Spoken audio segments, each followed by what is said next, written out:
पानी की कमी आने वाले समय की बड़ी प्रॉब्लम्स में से एक बन सकती है। जमीन के नीचे मौजूद पानी भी लगातार कम होता जा रहा है। अगर पानी की कमी बढ़ती गई तो इसका सबसे ज्यादा असर गरीब लोगों पर पड़ सकता है। महंगा पानी अमीर खरीद सकता है, लेकिन गरीब क्या करेगा? इसलिए हमें सिर्फ आज की छोटी प्रॉब्लम्स पर ध्यान नहीं देना चाहिए। हमें उन बड़ी प्रॉब्लम्स पर भी बात करनी चाहिए जो हमारे फ्यूचर को प्रभावित करेंगी। हमें छोटी छोटी बातों में उलझने के बजाय फ्यूचर की बड़ी प्रॉब्लम्स को समझना चाहिए।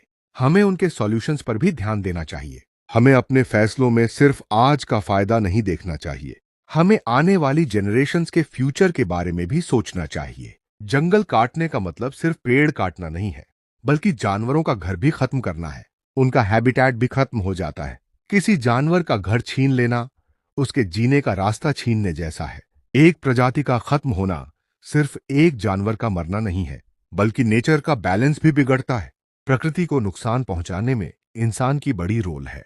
हमने अपनी सुविधा के लिए नेचर का बैलेंस बिगाड़ दिया है।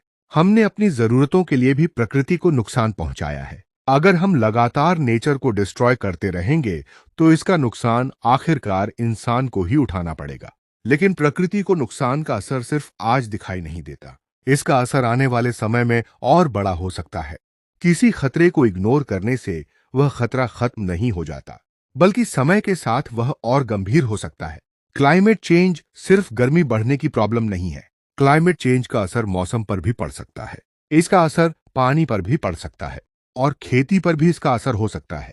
आखिरकार इसका असर हमारी थाली तक भी पहुंच सकता है। फसलें सही मौसम मिलने पर अच्छी तरह ग्रो करती हैं। सही टेम्परेचर भी जरूरी है और पर्याप्त पानी भी जरूरी है।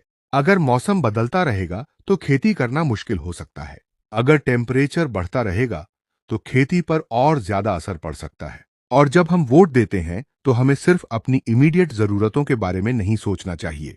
हमें अपने फ्यूचर के बारे में भी सोचना चाहिए। हमें एनवायरनमेंट के बारे में भी सोचना चाहिए और आने वाली जनरेशन्स के फ्यूचर के बारे में भी सोचना चाहिए।